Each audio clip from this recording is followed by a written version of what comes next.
में जेपी यादव। दोस्तों, यह खबर सुन के आप क्या कपिल शर्मा भी चौंक गए होंगे।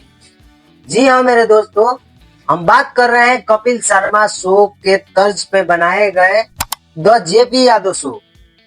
जेपी यादव को तो आप लोग जानते ही होंगे। एक कॉमेडियन है जो कि बहुत बड़े सेटअप बना दिए हैं, और सेटअप बना दिए हैं बहुत ही खतरनाक लेवल का। बिहार में पहली बार ऐसा हुआ है और जेपी यादव ने करके दिखा दिए हैं। दरअसल बात ऐसी है कि द कपिल शर्मा शो के तर्ज पर द जेपी यादव शो बना डाले। जेपी यादव ने एक बड़ा माहौल खड़ा कर दिए हैं, बिहार के नाम रोशन कर दिए हैं।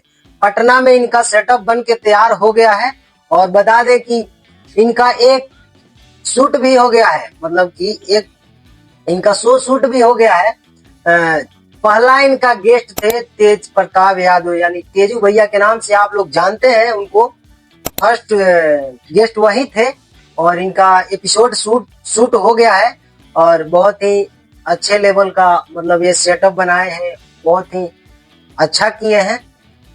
इनके बारे में आप लोग क्या कहना चाहेंगे कमेंट करके बताइए, और हमारे चैनल पे अगर नए हैं तो चैनल को सब्सक्राइब कर लीजिए ऐसा वीडियो देखने के लिए, ताकि सबसे पहले आप तक वीडियो मेरा पहुंचे। तो नमस्कार, मेरा नाम मंटू कुमार और आप देख रहे थे MR मंटू रिएक्ट। धन्यवाद।